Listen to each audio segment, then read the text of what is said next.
नमस्कार दोस्तों, free study 94 YouTube channel पे आपका फिर से स्वागत है। आज हम बिहार करंट अफेयर्स 2024 के अंतर्गत बात करेंगे एक इम्पोर्टेंट टॉपिक पे, जो है आपका एक जिला एक उत्पाद।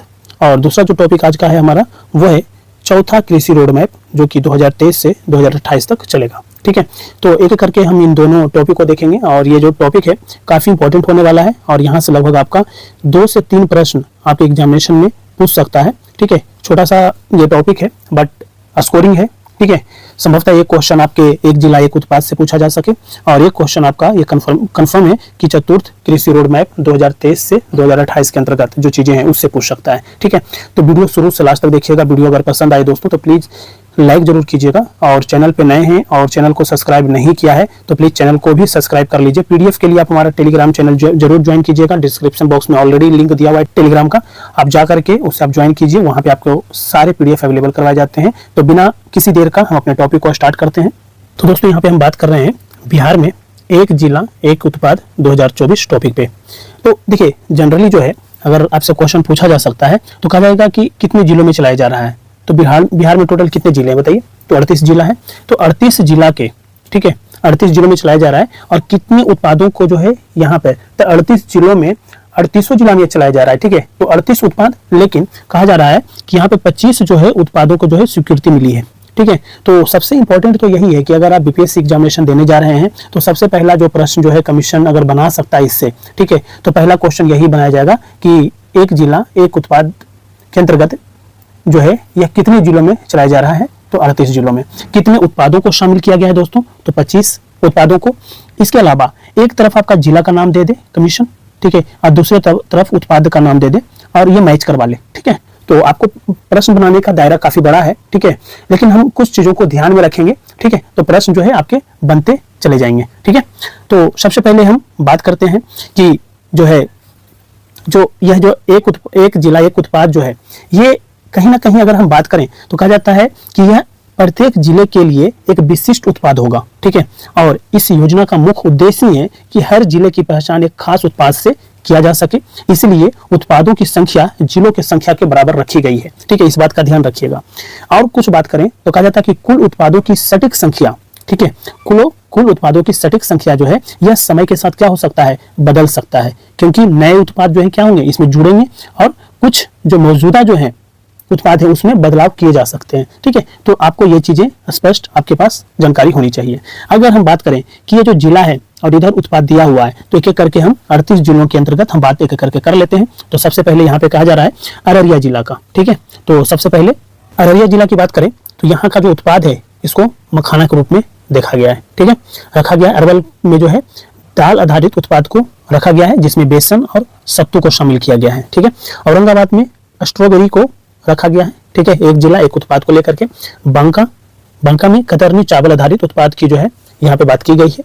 बेगूसराय मिर्च के लिए, ठीक है, याद रखना है। भागलपुर जर्दालू आम।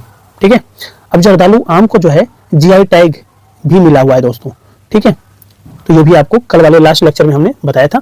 ठीक है, भोजपुर की बात करें तो पारंपरिक मिठाई यहाँ का खुरमा है और बेलग्रामी है, इससे जो है उत्पाद के रूप में एक जिला एक उत्पाद के रूप में रखा गया है। बक्सर की बात करें तो यहाँ की पारंपरिक मिठाई है पापड़ी। ठीक है, दरभंगा मखाना। तो देखिए कॉमन आ गया ना, कॉमन आ गया। ठीक है, तो आपका कुछ चीजें मैंने आपको पहले ही बताया कि 38 जिले हैं। ठीक है, और टोटल उत्पाद कितना है, 25 है। तो आपको कहीं ना कहीं कुछ कॉमन दिखेगा। पूर्वी चंपारण लीची, गया तिल आधारित जो उत्पाद हैं। ठीक है, मैंने आपको लास्ट लेक्चर में बताया था कि जीआई टैग वाले में कि संभावित जो है वो कौन सा उत्पाद है जिसके लिए जीआई टैग की बात चल रही है। तो गया का ही जो है ना एक उत्पाद है तिलकुट। ठीक है, तो आपको याद रखना है। आगे बढ़ते हैं गोपालगंज का पपीता। जमुई की बात करें तो लघु वन उत्पाद जैसे कटहल।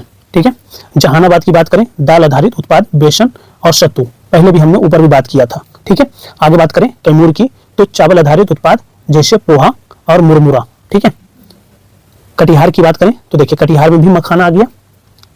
खगड़िया केला, किशनगंज अनानास। आगे बढ़ते हैं, कहा जा रहा है यहाँ पे लखीसराय टमाटर, मधेपुरा जो है आम के लिए, मधुबनी जो है मखाना, यानी मखाना अभी तक 4 जो जिले हैं वहां पे बात की गई है, ठीक है। मुंगेर चावल आधारित उत्पाद, ठीक है। मुजफ्फरपुर लीची, नालंदा आलू, याद रखना है।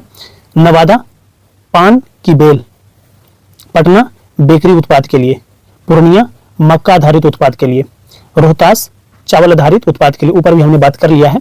सहरसा मखाना, समस्तीपुर हल्दी, सारण टमाटर, शेखपुरा प्याज, शिवहर केले आधारित उत्पाद, सीतामढ़ी लीची, सिवान पुदीना, सुपौल मखाना, वैशाली शहद। बहुत सारे बच्चों को ये लग रहा था कि वैशाली भी जो है यहाँ पे जो है केले से रिलेटेड बात किया जाएगा, लेकिन यहाँ पे शहद की बात किया गया है। पश्चिमी चंपारण गन्ना आधारित उत्पाद, ठीक है। तो 38 जिलों से रिलेटेड हमने एक एक करके इन सभी उत्पाद पे चर्चा कर लिया है दोस्तों, ठीक है। देखिए कुछ चीजें जो है आपको ध्यान रखना पड़ेगा, क्योंकि कमीशन के पास जो है ना बहुत सारे ऐसे क्वेश्चन यहाँ से बन सकते हैं, बना सकता है कमीशन। जैसे मैंने आपसे बताया था, देखिए मखाना जो है अररिया भी कर रहा है, ठीक है। मखाना जो है दरभंगा भी कर रहा है, ठीक है। आगे बढ़िए तो देखिए मखाना जो है कटिहार भी कर रहा है, यहाँ भी जो है सुपौल को भी दिया गया है। आगे बढ़ते हैं, सहरसा को भी दिया गया है, ठीक है। यहाँ पे मधुबनी को भी दिया गया है। अगर इस तरीके से बोल दिया जाए ना, क्वेश्चन बना ले कि मखाना को एक जिला एक उत्पाद के अंतर्गत उपरोक्त में से कौन कौन से जिलों में जो है रखा गया है, तो बताइए। अगर वही स्टेटमेंट आपको ये पता नहीं रहेगा तो आप कैसे बना सकते हैं। तो यही है कि आपको 38 जिला है, वहां पे 25 उत्पाद को शामिल किया गया। कुछ ऐसे उत्पाद जो आपको याद रखना है वो मखाना को याद रखिए। इसके अलावा चावल आधारित उत्पाद की बात करता है, ये भी रखिए, ठीक है। इसके साथ साथ आपको जो है कुछ ऐसे लीची की बात करता है, ठीक है। तो कुछ आपको जो है ना याद रखने वाली बात है, वो चीजें आपको ध्यान रखना है, प्रश्न गलत नहीं होंगे। आगे बढ़ते हैं, हम यहाँ पे बात करेंगे अब बिहार का चौथा कृषि रोड मैप जो आपका 2023 से 2028 के बीच चलेगा, ठीक है। और बात करें यहाँ यहीं पे तो कहा जाता है कि देखिए बिहार में ये तो चौथा कृषि रोड मैप है, लेकिन इससे पहले भी जो है 3 कृषि रोड मैप जो है उसका समापन हो चुका है। तो एक एक करके हम उसकी बात भी करते हैं, आखिर ये कृषि रोड मैप क्यों चालू किया गया, ठीक है। तो इसके बारे में थोड़ा सा आपको मैं बता दूं तो कहा जाता है कि बिहार सरकार के द्वारा जो है ना कृषि क्षेत्र में सुधार लाने के लिए और किसानों की आय, ठीक है, किसानों की जो आय है उसको बढ़ाने के लिए ये जो है कृषि रोड मैप को जो है जारी किया गया था। इस रोड मैप के माध्यम से कृषि के विभिन्न पहलुओं जैसे फसल की विविधीकरण, सिंचाई, कृषि तकनीक, बाजार पहुंच इत्यादि को शामिल किया गया था, ठीक है। बिहार के पहले और दूसरा जो देखिए पहला जो है कृषि रोड मैप ये कब से कब तक चला दोस्तों, तो 2008 से 2012 तक चला है, ठीक है। अगर हम इसके कुछ इंपॉर्टेंट पॉइंट की बात करें पहले का, ठीक है, तो पहला समाप्त हो गया, लेकिन ये आपसे ऐसा नहीं है कि यहाँ से प्रश्न नहीं बना सकता है, बिल्कुल बन सकता है। तो पहला जो कृषि रोड मैप था इसका लक्ष्य क्या था बताइए, तो इसका लक्ष्य था खाद्यान्न उत्पादन में वृद्धि, ठीक है। और किसमें, खाद्यान्न उत्पादन में, तो यानी मान के चलिए विशेषकर धान और खाद्यान्न उत्पादन किसको कहते हैं, विशेषकर जो है धान और गेहूं, ठीक है, गेहूं, इसके जो उत्पादन में क्या करने की थी बात, वृद्धि करने की बात थी, ठीक है। अगर कुछ पॉइंट्स की बात करें तो कहा जाता है कि प्रथम कृषि रोड मैप के अंतर्गत सिंचाई की सुविधाओं का जो है विस्तार की बात किया गया, उन्नत बीजों का वितरण की बात किया गया और कृषि यंत्रों की उपलब्धता बढ़ाने की बात की गई थी, ठीक है। इसके अंतर्गत कुछ कमियां भी रही थी, उस कमियों की अगर हम बात करें तो कहा जाता है कि इसके अंतर्गत जलवायु परिवर्तन और प्राकृतिक आपदाओं के प्रभाव को जो है कम ध्यान दिया गया था, ठीक है। तो प्रथम कृषि रोड मैप से रिलेटेड कुछ ऐसे पॉइंट्स हैं जो आपको याद रखना चाहिए। द्वितीय कृषि रोड मैप जो है ये 2012 से 17 के बीच चला, ठीक है। और इसकी अगर हम इसकी लक्ष्य की बात करें तो कहा जाता है कि कृषि उत्पादकता में जो है क्या करना था, वृद्धि करना था, ठीक है। उत्पादकता में, कृषि उत्पादकता में वृद्धि करना था। किसानों की जो आय है, ठीक है, किसानों की आय जो है उसको जो है सुधार करना था, आय सुधार करना था, ठीक है। और इसी के अंतर्गत बात करें तो खाद्य सुरक्षा जो है सुनिश्चित करना था, ठीक है। तो इसके कुछ लक्ष्य थे, निर्धारित की गई थी, उस बात को भी ध्यान रखिए। इसके अंतर्गत भी कुछ पॉइंट्स था, वो भी आपको ध्यान रखना है कि फसल विविधीकरण, जैविक खेती को बढ़ावा, इसके अंतर्गत आपको याद रखना है जैविक खेती को जो है खेती को बढ़ावा देने की बात की गई थी, ठीक है। जैविक खेती को बढ़ावा देने की बात किया गया था, ठीक है। कृषि मूल्य श्रृंखला को मजबूत करने की भी बात किया गया था। इसके अंतर्गत जो है कुछ नवाचार भी किया गया दूसरे कृषि रोड मैप के स्तर पे। कहा जाता है कि कृषि विज्ञान केंद्रों और विश्वविद्यालयों के साथ सहयोग बढ़ाया गया था। ठीक है, तो कुछ ऐसी पॉइंट्स है जो आपको पढ़ा हुआ है, मुझे आइडिया है कि आप लोग पढ़े हुए हैं। ठीक है, लेकिन उसे मैं रिकॉल करवा रहा हूँ। ठीक है, तृतीय कृषि रोड मैप की बात करें तो 2017 से 2023 तक चला है और ये लेटेस्ट है। ठीक है, तो प्रश्न जो है ना कमीशन पहले से ही पूछ सकता है, एक तरफ कृषि रोड मैप और उसमें क्रम आपसे पूछ लिया जाए। ठीक है, और इसके अलावा आपसे जो है इसे सुमूलित करने के लिए बता दे। ठीक है, कि कब से कब कौन सा चला। ठीक है, कुछ गलत स्टेटमेंट यहाँ पे दे दे। ठीक है, और बोल दे कि कौन सा सही सुमूलित है। ठीक है, इस तरीके से भी स्टेटमेंट बना सकता है। तो तीसरा जो कृषि रोड मैप है दोस्तों, इसके बारे में अगर बात करूं तो 2017 से 2023 तक चला, लेकिन ये जो कृषि रोड मैप है ना, ये 17 से 22 तक चलना था और इसमें एक साल जो है ना वृद्धि किया गया था। ये हमेशा ध्यान रखिएगा, कब से कब तक चलना था, ये 2022 तक ही चलना था, लेकिन उसको इंक्रीज किया गया, एक साल जो है ना एक्सटेंड कर दिया गया था। ठीक है, इसका जो मुख्य जो है लक्ष्य था वो कृषि को अधिक लाभदायक और टिकाऊ बनाना था। इसके अंतर्गत कुछ पॉइंट्स हैं जो बात कर लें तो कहा जाता है कि जलवायु परिवर्तन के अनुकूल खेती, कृषि अवशेष प्रबंधन और किसानों को प्रशिक्षण देना था, ट्रेनिंग देने की बात कही गई थी। इसके अंतर्गत इस कृषि रोड मैप, तीसरे कृषि रोड मैप की जो मुख्य विशेषता अगर बात करें तो कहा जाता है कि कृषि स्टार्टअप्स को बढ़ावा देना और कृषि डेटा का उपयोग करने पर जोर दिया जाना था। ठीक है, तो आपको 3 जो कृषि रोड मैप है जो ऑलरेडी इसका जो है जो क्या जाए कार्यकाल जो है वो खत्म हो चुका है। अब हम बात करने वाले हैं आज का जो हमारा इंपॉर्टेंट टॉपिक है, ये चौथा कृषि रोड मैप है जो कि 2023 से 2028 तक चलने वाला है। ठीक है, इसका पहले लक्ष्य आपको पता हो जाए कि इसका लक्ष्य क्या है।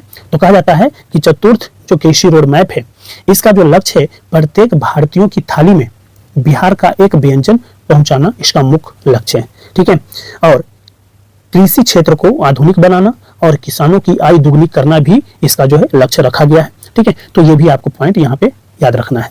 यहाँ पे कृषि एवं किसानों का हो सर्वांगीण विकास, ये कैसे होगा? तो कृषि एवं किसानों का सर्वांगीण विकास तभी होगा जब कृषि क्षेत्र को आधुनिकीकरण किया जाए और किसानों की आय दुगनी किया जाए। ठीक है, ताकि जो है उनका प्रॉपर जो है विकास हो सकता है। ठीक है, अगर हम बात करें बिहार को अभी तक 5 कृषि कर्मण पुरस्कार मिल चुका है। ठीक है, ये क्वेश्चन यहाँ से क्वेश्चन कमीशन बनाया था, इस बात का आप ध्यान रखिए। प्रीवियस ईयर में क्वेश्चन देखिएगा तो एक क्वेश्चन आपसे यहाँ पे PYQ में देखने को मिल जाएगा। ठीक है, तो बात करते हैं 5 कृषि कर्मण पुरस्कार कब कब मिला है और किस उत्पाद के लिए मिला है, इस बात का भी आप गहराई से ध्यान रखिएगा। ठीक है, तो वर्ष 2011 से 2012 में चावल को लेकर के मिला था। ठीक है, और 2012 से 2013 में गेहूं के लिए मिला था।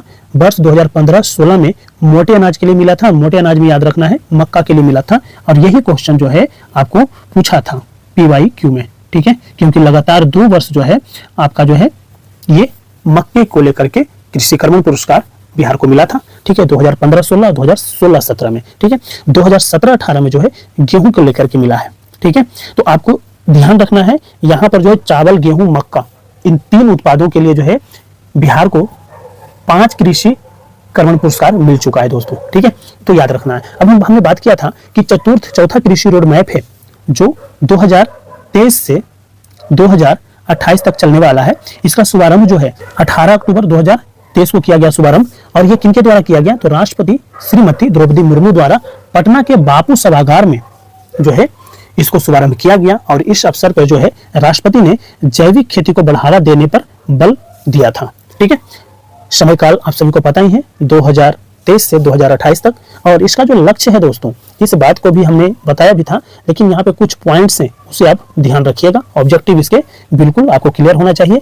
किसानों की आय बढ़ाना है, किसानों के फसल का उचित मूल्य दिलाना है, कृषि को उद्योग से जोड़ने की बात की गई है और गुणवत्तापूर्ण बीज का उत्पादन करना भी इसका लक्ष्य है।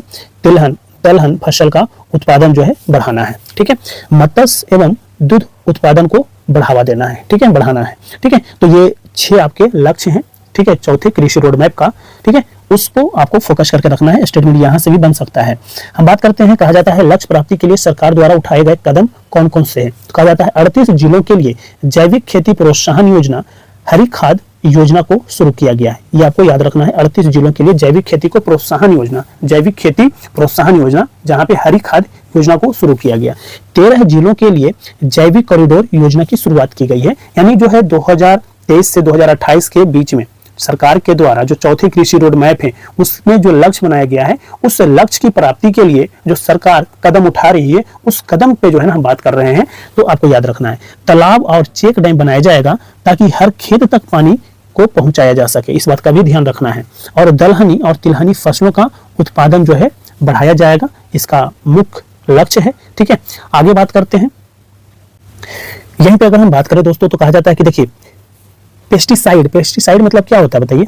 कीटनाशक। ठीक है, कीटनाशक का कम से कम इस्तेमाल किया जा सके ताकि सेहतमंद अनाज उगाया जा सके, हेल्दी जो है अनाज। अगर आप ज़्यादा जो है कीटनाशक का आप इस्तेमाल करते हैं तो कहीं ना कहीं वो हेल्दी जो है उत्पाद नहीं है, अनाज नहीं है। ठीक है, तो इसका जो है इस्तेमाल जो है कम से कम किया जाए। ठीक है, यानी आप ये देख सकते हैं कि जैविक उत्पाद को बढ़ावा देने की बात कर रहा है, इनडायरेक्ट की बात कर रहा हूँ। तो कहा जाता है मिट्टी और जल संरक्षण पर जो है रिसर्च करने हेतु गया में, देखिए गया में सेंटर ऑफ एक्सीलेंस बनाया जाएगा। कहाँ? गया में। आपको याद रखना है, ये फैक्ट इंपॉर्टेंट है, इसको आप स्टार मार्किंग कर लीजिए। कहा जा रहा है कि 100 सीड हब और 20 मिलेट हब बनाया जाएगा। ठीक है, और बंजर भूमि को उपयोग में लाया जाएगा। इसमें लेमन ग्रास वह मोथा की खेती को बढ़ावा दिया जाएगा। मोथा एक घास होता है, ठीक है, तो उसकी जो है क्या किया जाएगा, उसकी खेती को बढ़ावा दिया जाएगा। 101 पशु अस्पताल खोलने की भी बात किया गया है। गोपालगंज में डेयरी संयंत्र खोला जाएगा, तो ये भी आपके लिए स्टार मार्किंग वाला है। ठीक है, स्टेटमेंट है, ये भी आपको याद रखना है। राज्य के सभी बाजार समिति और ग्रामीण हाट को आधुनिक बनाने की भी बात किया गया है। नेक्स्ट पे बात करें, कहा जाता है कि कृषि विपणन निदेशालय की स्थापना भी की जाएगी और कृषि फीडर में 31,078 ट्रांसफार्मर का वितरण किया जाएगा। 534 मोबाइल पशु चिकित्सा इकाइयों को शुरू किया गया है। 4.8 लाख पंप सेट को फ्री बिजली कनेक्शन भी प्रदान किया जा रहा है। भागलपुर में सेकेंडरी एग्रीकल्चर कॉलेज खुलेगा। ठीक है, तो ये भी आपके लिए इंपॉर्टेंट फैक्ट है, ध्यान रखना है। यहीं पे बात करें दोस्तों तो कहा जाता है कि पौधा संरक्षण केंद्रों का परिचालन होगा जो पीपीपी मोड में रहेगा। पीपी मोड मतलब क्या होता है? पीपीपी यानी पब्लिक प्राइवेट पार्टनरशिप मोड में। ठीक है, कहा जाता है कि जलवायु अनुकूल कृषि कार्यक्रम का क्रियान्वयन होगा। किसानों को प्रत्यक्ष लाभांतर भी जो है उनको दिया जाएगा। कहा जाता है किसान चौपाल की आयोजन किया जाएगा और कृषि में नवाचार को क्या किया जाएगा? प्रोत्साहित किया जाएगा। तो कुछ जो है लक्ष्य जिसके माध्यम से सरकार चाह रही है कि चौथे कृषि रोड मैप जो 2023 से 2028 जो चलेगा उसको कैसे प्राप्त किया जाए उस लक्ष्य को, तो बहुत सारे काम जो है सरकार द्वारा किया जा रहा है ताकि लक्ष्य को प्राप्त किया जाए। कहा जाता है कि इसलिए कहा जाता है कि बिहार सरकार कृषि क्षेत्र में लगातार सुधार करने का प्रयास कर रही है और कृषि रोड मैप के माध्यम से सरकार का लक्ष्य किसानों को की आय जो है बढ़ाना है, खाद्य सुरक्षा सुनिश्चित करना है और कृषि को एक लाभदायक व्यवसाय बनाना है। ठीक है, तो इस तरीके से आपको ध्यान रखना है। कहा जाता है कि कृषिगत उत्पादन में बिहार का देश में स्थान क्या है। ठीक है, यहाँ से आपके संभवतः एक प्रश्न जो दोस्तों बन सकता है, एक प्रश्न कमीशन बना सकता है। ठीक है, तो प्रथम जो है, देखिए प्रथम स्थान कौन कौन सा है, किस किस उत्पाद का है पूरे भारत में। ठीक है, तो मखाना, लीची, मशरूम, लौकी, भिंडी और कद्दू में जो है बिहार जो है पूरे देश में नंबर 1 पर है कृषिगत उत्पादन में। कौन कौन से? मखाना, लीची, मशरूम, लौकी, भिंडी और कद्दू में। द्वितीय स्थान पर जो है बिहार ये मक्का, जूट और मेस्ता में है। 3 उत्पाद ऐसे हैं जिसपे बिहार जो है दूसरे स्थान पे है, जिसमें मक्का है, जूट है और मेस्ता है।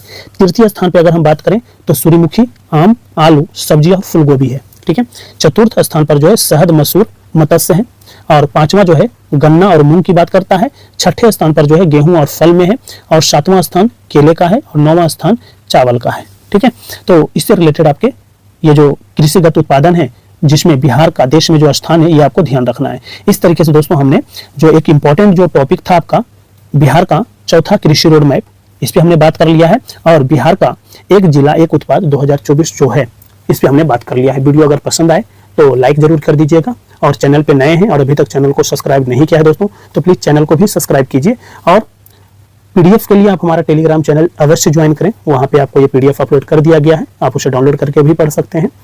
तो ऑल द बेस्ट, आपके एग्जामिनेशन बहुत नजदीक है। ठीक है, अपने स्टैटिक पोर्शन और साथ साथ करंट अफेयर्स को फोकस करके रिवीजन करते रहिए। ठीक है, मिलते हैं जल्दी नेक्स्ट टॉपिक के साथ नए लेक्चर में। ठीक है, तब तक के लिए all the best. Thank you so much.